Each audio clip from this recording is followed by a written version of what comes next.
Hello विद्यार्थियों, मैं रवि कुमार आपका स्वागत करता हूं जेएचपी कोचिंग में। तो विद्यार्थियों, जैसा कि देखिए हम कक्षा 12 का भौतिक विज्ञान का सॉल्व पेपर चालू कर दिए थे, जिसमें विद्यार्थियों मैं अभी तक आपको देखिए मॉडल पेपर सॉल्व करा रहा था। तो विद्यार्थियों, इसमें देखिए जो राजीव का सॉल्व पेपर है उसमें देखिए एक मॉडल पेपर दिया है, तो मैं आपको देखिए सॉल्व करा चुका हूँ। और आज देखिए विद्यार्थियों, मैं आपको सेट नंबर 1 2023 346 BS इसका कोड नंबर है, ये देखिए मैं आपको सॉल्व कराऊंगा। और देखिए विद्यार्थियों, मैं देखिए हमारे चैनल में फिजिक्स से केमिस्ट्री, मैथ, बायो सभी का सॉल्व पेपर कराए जाते हैं, जिसके विद्यार्थी देखिए चैनल पे प्लेलिस्ट बनी है और वहाँ से जाके आप प्लेलिस्ट से देख सकते हैं। सभी वीडियो आपको वहाँ पे मिल जाएंगे, जितने भी सेट सॉल्व कराए जा रहे हैं मैं जाके वहाँ प्लेलिस्ट में डाल देता हूँ, वहाँ से आप देख सकते हैं। तो विद्यार्थी देखिए हम सेट नंबर 1 सॉल्व कर रहे हैं। तो देखिए विद्यार्थियों, जैसे देखिए खंड आ, देखिए खंड आ में देखेंगे। खंड आ में देखिए कह रहा है नंबर पहले का क्या कह रहा है, देखिए कि चांदी का परावैद्युत परावैद्युत के होता है। अब देखिए विद्यार्थियों, चांदी का परावैद्युत कह रहा के होता है। तो देखिए विद्यार्थियों, कोई भी देखिए धातु हो, कोई भी धातु हो, जिन्हें चांदी, ये लोहा, सोना, कुछ कोई भी धातु हो, प्लेटिनम, कोई भी धातु हो विद्यार्थियों, सभी धातुओं का जो परावैद्युत होता है विद्यार्थियों, जो परावैद्युत होता है वो विद्यार्थियों क्या होता है, देखिए अनंत होता है। क्या होता है? अनंत होता है ना। कोई भी धातु हो, कोई भी धातु आ जाए, अगर उसका परावैद्युत के का मान पूछ रहा हो, क्या बताएंगे हम? अनंत ही बताएंगे। इसके बाद देखिए विद्यार्थियों ख नंबर। अब देखिए विद्यार्थियों, ख नंबर में स्टार लगा है, ये देखिए हट चुका है, इसको देखिए हमको नहीं पढ़ना है ना, इसमें देखिए स्टार लगा दिया गया है इसलिए हट चुका है, इसको हमको नहीं पढ़ना है। इसके बाद देखिए ग नंबर देखते हैं। तो देखिए विद्यार्थियों, ग नंबर कह रहा है हमें, देखिए कह रहा है पतले प्रिज्म के पदार्थ का अपवर्तनांक क्या होगा। क्या कह रहा है देखिए कि पतले प्रिज्म के पदार्थ का अपवर्तनांक क्या होगा यदि उसके अपवर्तक कोण तथा विचलन कोण का मान समान हो। तो चलिए देखिए विद्यार्थी, इसको मैं सॉल्व करके आपको दिखा देता हूँ। देखिए कि हमारे पतले प्रिज्म के पदार्थ का अपवर्तनांक क्या होगा। देखिए एन का मान है, पूछ रहा है ये। और देखिए उसके अपवर्तक कोण, अपवर्तक कोण का मतलब देखिए ए का मान तथा विचलन कोण मतलब डेल एम का मान, दोनों देखिए बराबर है। तो देखिए मैं सॉल्व करता हूँ। देखिए पतले प्रिज्म के लिए कह रहा है, देखिए तो आप देखिए देख सकते हैं। देखिए तो देखिए विद्यार्थी, सूत्र क्या होता है देखिए पतले प्रिज्म के लिए, देखिए डेल एम बराबर, देखिए डेल एम बराबर देखिए होता है, देखिए n-1 × a, ये सूत्र होता है देखिए, है ना, ये सूत्र होता है देखिए डेल एम बराबर देखिए n-1 × a। और देखिए विद्यार्थी, उसमें साफ साफ कह रहा है कि पतले प्रिज्म के पदार्थ का अपवर्तनांक क्या होगा यदि उसके अपवर्तक कोण मतलब a तथा विचलन कोण डेल एम दोनों का मान क्या है, बराबर। देखिए तो देखिए विद्यार्थी, डेल एम बराबर a है। देखिए उसमें दिया है कि डेल एम का मान जो है a के बराबर है ना। डेल एम का मान किसके बराबर? a के बराबर है। देखिए डेल एम की जगह a रख सकते हैं हम, तो a बराबर देखिए a बराबर n-1 इंटू ए हो जाएगा, इस प्रकार ये हो जाएगा। अब देखिए विद्यार्थियों, ए से ए काट देंगे ना, तो देखिए यहाँ एक बचेगा, जब कट जाएगा तो एक बचेगा, बराबर देखिए n-1 ये हो जाएगा। इसके बाद देखिए विद्यार्थियों, अब देखिए -1 देखिए उठ के इस साइड आएगा, देखिए तो 1 + 1 बराबर n। तो देखिए n का मान कितना मिलेगा हमको, देखिए 2 मिलेगा ना, मतलब अपवर्तनांक हमको देखिए कितना मिला, दो अपवर्तनांक हमको देखिए मिल गया। तो देखिए इसमें कौन सा है देखिए विद्यार्थियों, अपवर्तनांक 2 मिला ना। तो देखिए विद्यार्थियों, अपवर्तनांक 2 मिल गया। देखिए तो कौन सा है, देखिए ग का दूसरा नंबर हमारा सही है ना। ग का कौन सा है, देखिए ये दूसरा हमारा सही है, देखिए 2 इसमें लिखा 2, तो ये हमारा देखिए सही है। इसके बाद देखिए विद्यार्थियों, अगला देखिए घ नंबर के, देखिए घ नंबर कह रहा है समीकरण देखिए 4 1H1 फिर देखिए 2He4 + 2 + 1 β0 + q व्यक्त करता है। देखिए विद्यार्थियों, ये नाभिकीय संलयन को व्यक्त करता है। देखिए 1H1 + 1H1 + 1H1 + 1H1 है ना। देखिए 4 हाइड्रोजन परमाणु हो जाएंगे, तो देखिए देखिए हीलियम बनाएंगे ना, हीलियम 2He4 हीलियम बनाएंगे। देखिए तो ये जो अपक्रिया होती है विद्यार्थियों, ये हमारे नाभिकीय संलयन की अपक्रिया होती है। किसकी? नाभिकीय संलयन की अपक्रिया होती है। चलिए ये देखिए आपको समझ में आया। अब देखिए इसके बाद अंगा नंबर करते हैं। चलिए अंगा नंबर देखिए विद्यार्थियों, कह रहा है निम्नलिखित में से कौन सा मूल कण नहीं है। देखिए कह रहा है निम्नलिखित में से कौन सा मूल कण नहीं। देखिए तो देखिए विद्यार्थियों, पॉजिट्रॉन मूल कण है, इलेक्ट्रॉन मूल कण है, न्यूट्रिनो ये भी देखिए मूल कण है। तो देखिए विद्यार्थियों, अल्फा कण है हमारा, ये अल्फा कण, ये देखिए हमारा मूल कण नहीं है। कौन सा? जो अल्फा कण है विद्यार्थियों, हमारा मूल कण नहीं है। इसके बाद देखिए विद्यार्थियों, कह रहा है नंबर चम्मच, कह रहा है देखिए प्रतिरोध आर, प्रेरकत्व यल तथा संधारित्र सी श्रेणी क्रम में जोड़े गए हैं ना। RLC जो LCR पर देखे होंगे, इन तीनों को देखिए श्रेणी क्रम में जोड़ दिया गया है। तो प्रत्यावर्ती धारा स्रोत की आवृत्ति कितनी है ना, प्रत्यावर्ती धारा स्रोत की आवृत्ति है ना, तथा अनुनादी आवृत्ति कितनी है, NR है। तो किस स्थिति में धारा जो विभव से पश्चिमगामी होगी। तो देखिए विद्यार्थी, मैं आपको बता दूं, देखिए जब देखिए प्रत्यावर्ती धारा स्रोत की आवृत्ति n जो है अनुनादी आवृत्ति NR से अगर बड़ी हो जाए तो इस स्थिति में जो है धारा विभव से पश्चिमगामी होती है। तो कौन सही? देखिए विद्यार्थी, इसमें चौथा वाला सही है, ये वाला, ये हमारा सही है।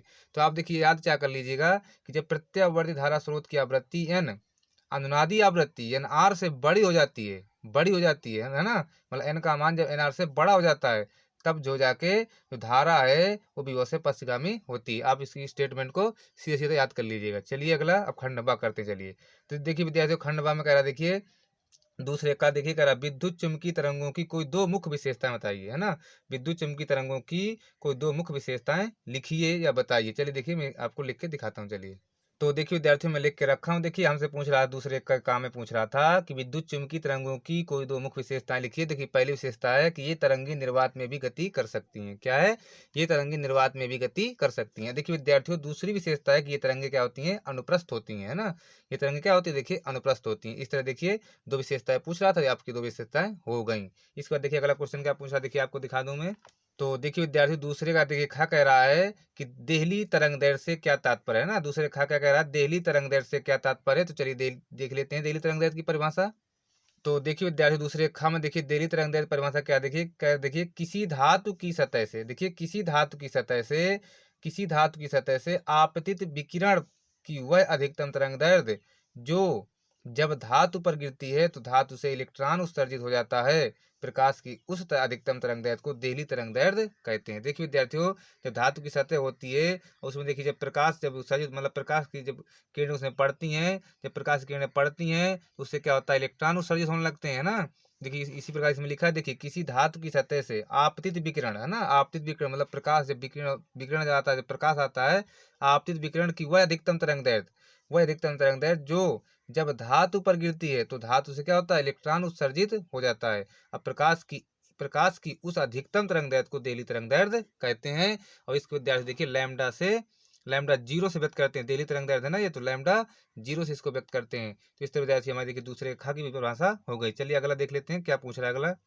तो देखिए विद्यार्थियों, अगला देखिए ग नंबर, देखिए ग नंबर कह रहा है, देखिए कह रहा है n बराबर 3/2 अपवर्तनांक वाले कांच के एक उत्तल लेंस को n बराबर 3/2 अपवर्तनांक वाले द्रव में डुबोने पर फोकस दूरी और प्रकृति पर क्या प्रभाव पड़ेगा। तो देखिए विद्यार्थियों, n बराबर 3/2 अपवर्तनांक वाले कांच है। देखिए कांच का अपवर्तनांक कितना है? 3/2 है।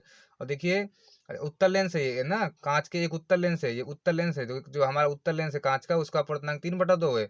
और n बराबर 3/2 अपवर्तनांक वाले द्रव में डुबोने पर फोकस दूरी और प्रकृति पर क्या प्रभाव पड़ेगा। देखिए चलिए इसको भी देख लेता हूँ। देखिए विद्यार्थियों, मैं पहले से लिख के रखा हूँ, क्योंकि विद्यार्थियों देखिए मैं लिखूंगा तो वीडियो बड़ा पड़ जाएगा ना, इसलिए देखिए कोई वीडियो बड़ा पड़ता है तो दिक्कत होती है अपलोड करने में, इसलिए मैं लिख करके रखा हूँ, है ना। तो चलिए देखिए इसको भी ग नंबर को देख लेते हैं। तो देखिए विद्यार्थियों, इसमें देखिए जो अपवर्तनांक दिया है, देखिए दूसरे ग में कह रहा था कि n बराबर 3/2 अपवर्तनांक वाले कांच के उत्तल लेंस को, देखिए जो कांच का अपवर्तनांक था विद्यार्थी, देखिए जो कांच का अपवर्तनांक था, देखिए म्यू जी है ना। इस पर लिखे देखिए कांच का अपवर्तनांक कितना, देखिए 3/2 था। कांच का अपवर्तनांक कितना? 3/2 था। इसी प्रकार देखिए विद्यार्थियों, देखिए हमारा उत्तल लेंस जो कांच था उत्तल लेंस का था।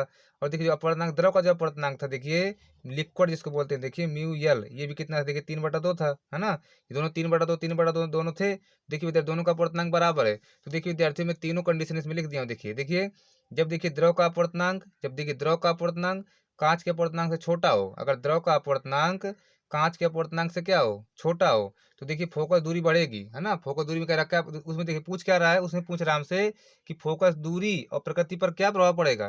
तो देखिए मैं तीनों कंडीशन लिख दिया हूँ। देखिए अभी आप समझ में आ जाएगा। देखिए मतलब तीनों में से कोई भी पूछ सकता है आपसे वो।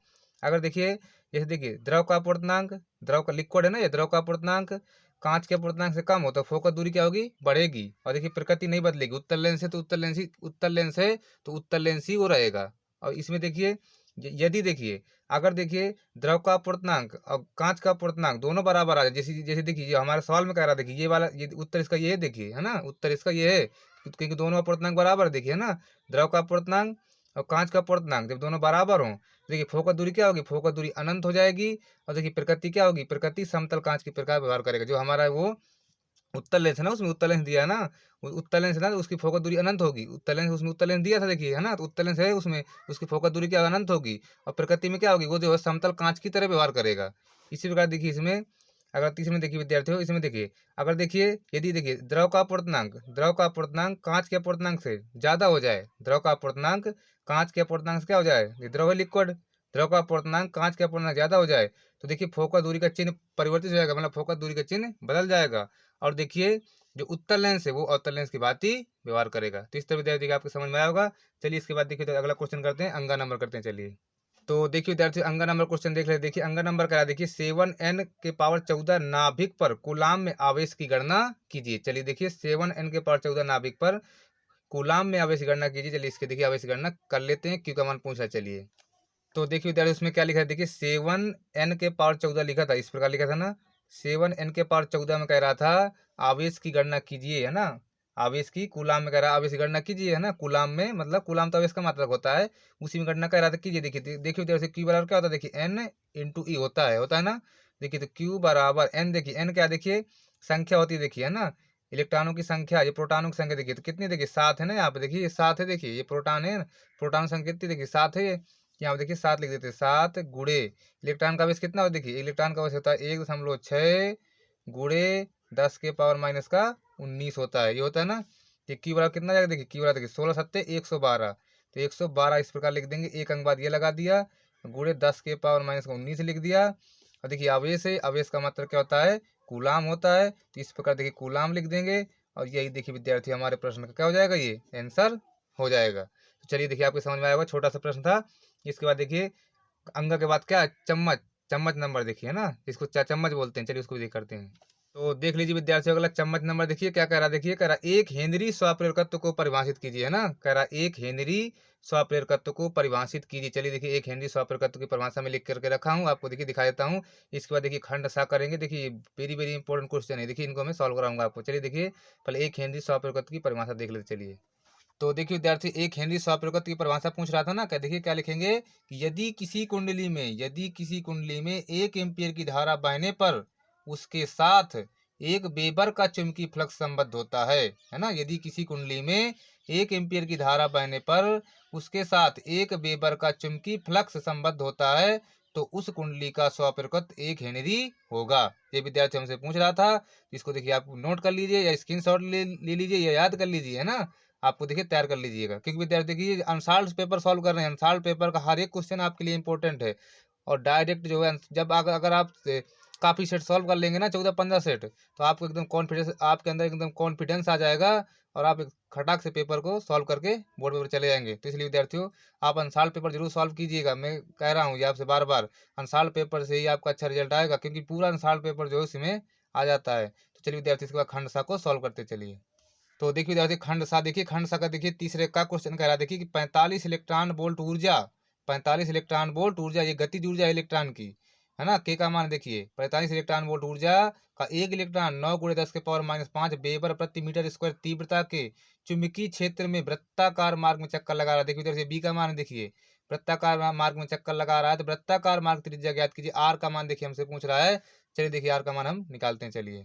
तो देखिए विद्यार्थी पहले देखते हैं हमको हमारे पास दिया क्या है, देखिए तो 45 इलेक्ट्रॉन वोल्ट ऊर्जा कह रहा था ना, देखिए के का मान देखिए, तो के बराबर कितना, देखिए के बराबर दिया है 45 इलेक्ट्रॉन वोल्ट, ये के का मान दिया है ना। इसके बाद देखिए विद्यार्थी बी का मान भी दिया था ना, कह रहा था 9 गुणे 10 के पावर माइनस 5 वेबर प्रति मीटर स्क्वायर तीव्रता के चुंबकीय क्षेत्र में, देखिए तीव्रता दिया था, देखिए बी का मान दिया था हमारे पास, देखिए बी का मान कितना था, 9 गुणे 10 के पावर माइनस 5 वेबर वेबर प्रति मीटर स्क्वायर, ये दिया था ना, देखिए मीटर स्क्वायर ये मान था ना, चुंबकीय तीव्रता का मान, ये मान दिया था कि बी का मान दिया था।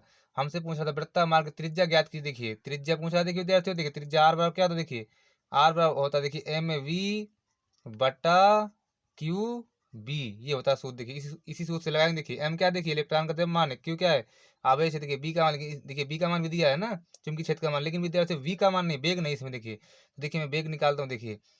तो देखिए विद्यार्थियों, देखिए जो गतिज ऊर्जा सूत्र क्या था, गतिज ऊर्जा देखिए, गतिज ऊर्जा सूत्र देखिए के बराबर 1/2 mv², ये देखिए गतिज ऊर्जा सूत्र होता है ना, ये होता है ना।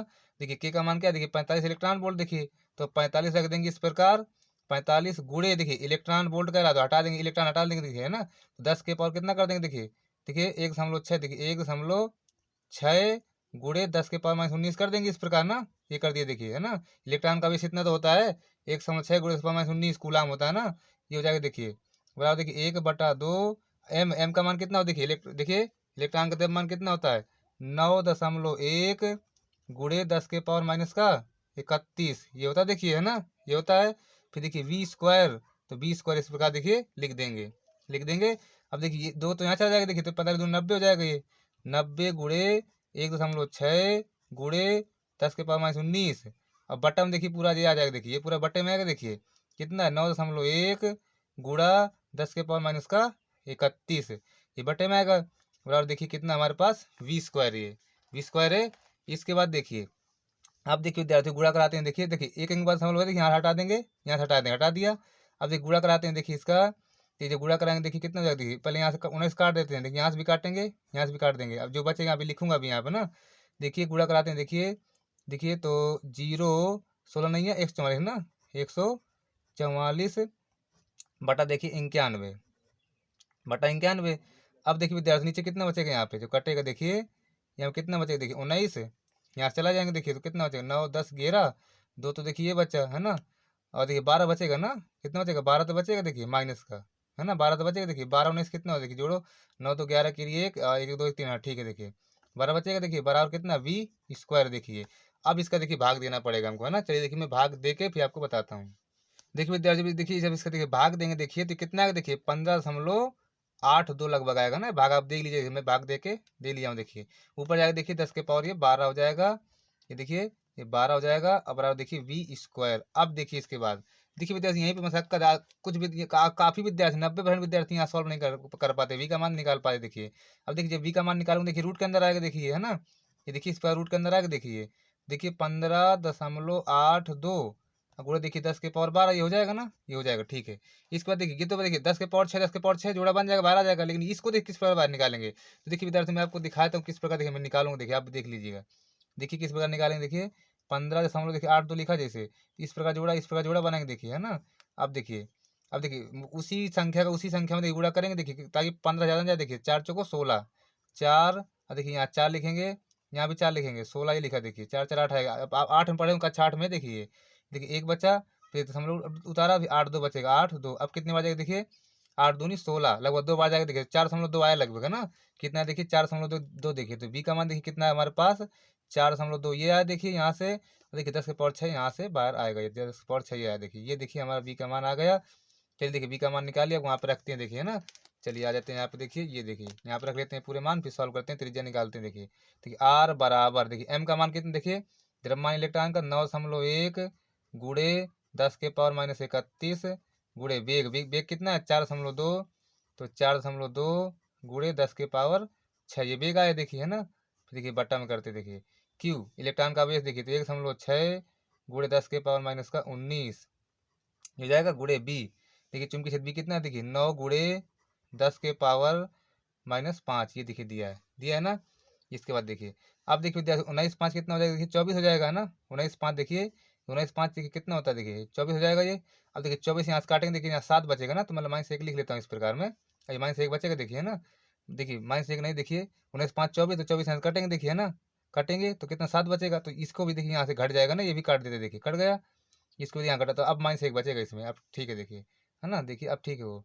अब देखिए कितना हो जाएगा, देखिए देखिए आपको समझ में नहीं आएगा, देखिए 19 5 24, तो माइनस के 24 है, देखिए है ना, तो यहाँ -24 चले जाएंगे ना, तो बचेंगे माइनस के 7। अब माइनस के 7 ये और प्लस के 6 ये भी घटेंगे, तो -1 तो बचेगा, है ना। अब आ गया समझ में, ठीक है। देखिए तो 9.1 गुणे 4.2 गुणे 10 के पावर -1 बटा देखिए कितना 1.6 गुणे 9, ये हमारे पास देखिए है ना। देखिए दशमलव हटा देते हैं, देखिए हटा दिया, तो आर का मान देखिए कितना मिलेगा 91 देखिए गुणे 4.2 ये हो जाएगा। इसको बट्टे में लेते देखिए है ना, देखिए 16 गुणे ये बट्टे में देखिए 9 गुणे 10 अब प्लस हो जाएगा, ये है ना, ये प्लस हो जाएगा। देखिए तो आर बराबर कितना मिलेगा, देखिए 91 गुणे 4.2 बटा देखिए ये कितना हो जाएगा, देखिए 90 90 तो यही हो जाएगा 90 गुणे 16 ये कर देते, देखिए तो आर कितना है, देखिए आर बराबर देखिए विद्यार्थी जीरो दशमलव हटा देते, दशमलव इसको हटा देते, दशमलव हटाएंगे, देखिए फिर जीरो बढ़ा लेते हैं नीचे ना, दशमलव हट जाएगा, तो 91 गुणे 42 बटा देखिए 90 गुणे 16 फिर जीरो और बढ़ा लेते, देखिए दशमलव हट गया ना ऊपर वाला, क्योंकि ऊपर वाला दशमलव हटा दिया। देखिए अब देखिए काटते हैं इसको, देखिए कटेगा ये, देखिए मैं काटता हूँ, देखिए तो देखिए 2 से काटेंगे, 2 दूनी 4 2 एक 9 2 2 3 6 नहीं 16 2 8 16 और जीरो ये है, देखिए है ना। अब देखिए गुणा कराते हैं इनका, है ना।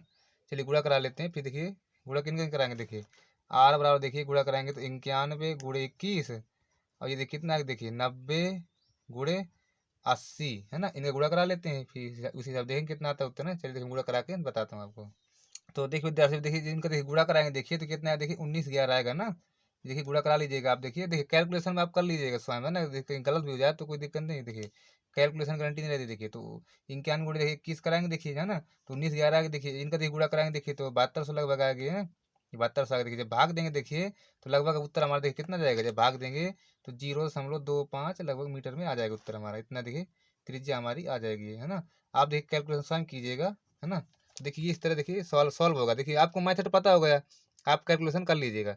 तो चलिए विद्यार्थी अगला क्वेश्चन देखिए करते हैं। देखिए अगला क्वेश्चन मैं आपको दिखा दी कौन सा, देखिए तो देखिए विद्यार्थी अगला क्वेश्चन देखते हैं। देखिए अगला देखिए ये देखिए, है ना, ख नंबर का देखिए एम द्रव्यमान तथा क्यू आवेश का एक कण एक समान विद्युत क्षेत्र ई में विरामावस्था से चलकर डी दूरी तय करता है। सिद्ध कीजिए कि कण द्वारा अर्जित वेग v बराबर √2QED/m। देखिए हमको देखिए लाना। चलिए देखिए इसको भी सॉल्व करते हैं। तो देखिए विद्यार्थी देखिए जो हमारा ख नंबर देखिए उसमें दिया क्या क्या क्या पहले उसको देखिए लिखते हैं। देखिए देखिए कह रहा देखिए एम द्रव्यमान, देखिए द्रव्यमान कितना, देखिए एम है, एम द्रव्यमान है ना। और देखिए एम द्रव्यमान हो गया हमारा। इसके बाद ये आवेश क्यू, ये क्यू आवेश है ना, का एक मूल कण कह रहा है एक समान विद्युत क्षेत्र ई में। देखिए विद्युत क्षेत्र के ई कह रहा है, विद्युत क्षेत्र ई में विरामावस्था चलकर डी दूरी तय कर देगी। दूरी कितनी है, डी दूरी कितनी है, देखिए डी दूरी क्या तय करता है ना। तो क्या सिद्ध की, देखिए सिद्ध क्या करना, देखिए हमको सिद्ध करना, देखिए मैं लिख दूँ सिद्ध करना है। देखिए सिद्ध करना है।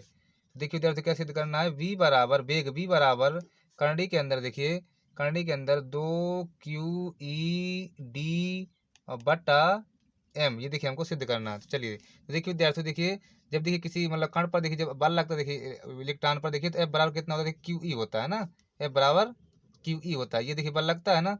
अब देखिए जब कोई इलेक्ट्रॉन देखिए चक्कर लगा रहा है देखिए तो उसके देखिए अब केंद्र बल होता है, देखिए F बराबर m होता है, देखिए है ना, बल F बराबर m होता है।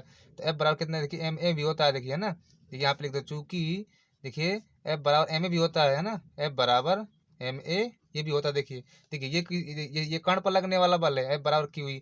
और जब कोई कण देखिए जब चक्कर लगाता है किसी वृत्ताकार पथ पर तो जो अब केंद्र बल जिसको कहते हैं जो केंद्र की तरफ लगता है, देखिए F बराबर m × a होता है ये। तो यहाँ पर रखेंगे देखिए ma बराबर QE, ये हो जाएगा। देखिए यहाँ देखिए ए का मान निकाल लेते हैं त्वरण का, है ना, क्योंकि हमको ये थोड़ी चाहिए सिद्ध करने में। तो ए का मान निकाल लेते हैं। देखिए ए बराबर आ जाएगा देखिए QE बटा m, ये देखिए आ जाएगा ए। इसके बाद देखिए विद्यार्थियों देखिए इसके बाद देखिए गति का तीसरा समीकरण लगाएंगे। देखिए गति का तीसरा समीकरण क्या होता है, देखिए v² बराबर u² प्लस 2as, ये होता है गति का, है ना, ये तो होता है। तो देखिए विद्यार्थी देखिए कण विरामावस्था से, है ना, कण विरामावस्था में तो जो प्रारंभिक वेग होगा देखिए u का मान वो 0 होगा, अंतिम वेग नहीं होगा 0। अंतिम वेग तो पूछ रहा है वो, क्योंकि कण विरामावस्था में, जब कण विरामावस्था में तो प्रारंभिक वेग क्या होगा, 0 होगा। और देखिए एस का मान क्या है, दूरी दूरी डी दी है उसमें, तो दूरी डी लिखेंगे। देखिए तो v² जब कहते हैं रख दूंगा मैं, u² का मान 0 प्लस 2a का मान कितना, देखिए QE